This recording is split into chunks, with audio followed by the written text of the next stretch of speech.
Jong, jy het my naam gesê en ek kan nou maar sê ek was betrokke by die Vrystaatse Synode vir baie jare. Vandat ek begin het by die fakulteit teologie in 1988 was ek betrokke tot in 26, 27, jy weet. So ek was betrokke en ek was rond in die Vrystaat. Dit was my baie lekker al die by gemeentes uit te kom met mense te praat, jy weet en so voort. Ek dink die groot sake wat ons besig hou, was maar sake wat die NG Kerk in daai tyd besig hou het. Dit was kerkeenheid in die familie van NG Kerke en dan die hele vraag na dieselfde geslag, liefde, jy weet, homoseksualiteit. Ons het daaroor besin. Veral die tweede synode waarby ek betrokke was as voorter hier in 2004, 5.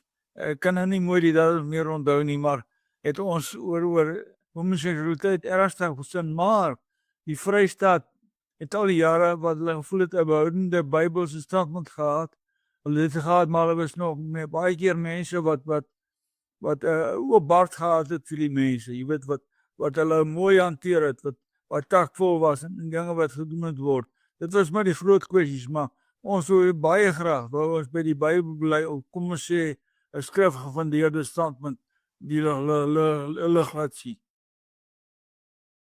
As ek nou dink aan besinning by die Vrystaatse Synode, heelliks van die erediens, as ontmoeting tussen God en sy mense, dit was vir my uitstaande punt, dat die Here op die ouend, die kern is van die erediens, dat dit ons moet iets wees waar die Here se woord gehoor word, met ander woorde, struktuurlike prediking, wat nie sommer net 'n maklike ding is nie, dat jy vanuit die woord, die konstantes van die woord, vir mense deurgee vir vandag, konstant is waar jy vashou wat jou sekuriteit gee, geestelike sekuriteit gee.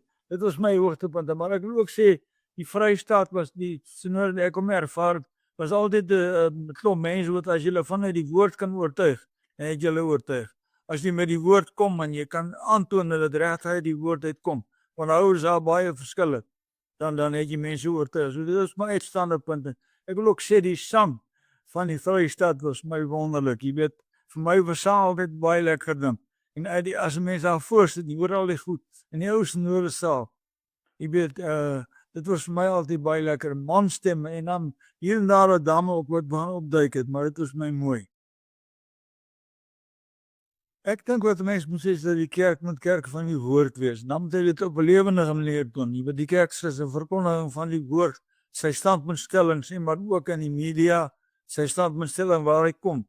Die ou weet van die kerk, maar dan moet die kerk gefundeerd praat. Jy weet, die kerk kan nie alles oor alles sê nie.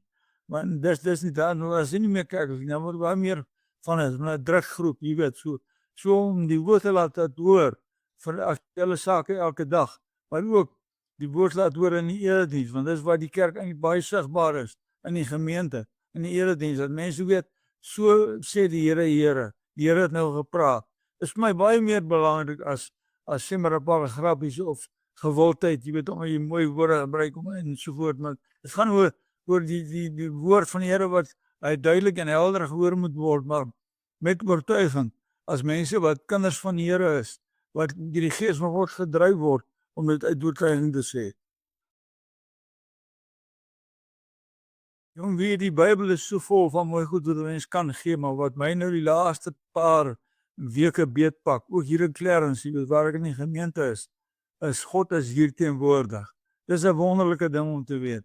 As jy vir iemand kan sê, maar jy is vol foute, jy maak foute, jy weet nie altyd hoe om die ding te doen nie, maar God is hier teenwoordig. Hy is die bron van alle lewe, vers 2. Nou, hy regeer, jy weet, hy regeer tot in ewigheid. As ons dit kan sê, vashou aan die Here. Die Here is die Here van die kerk. Die Here is die een wat aan die kerk lewe sê, die bron van alle lewe, geestelike lewe, wat maak dat mense gebonde is aan die woord, dat die woord mense oortuig, dat hulle loop met die woord. En dit is vir my belangrik. Ek wil graag dit sê, ons moet so lewe, dat mense weet, die woord is die lewende woord wat met ons werk.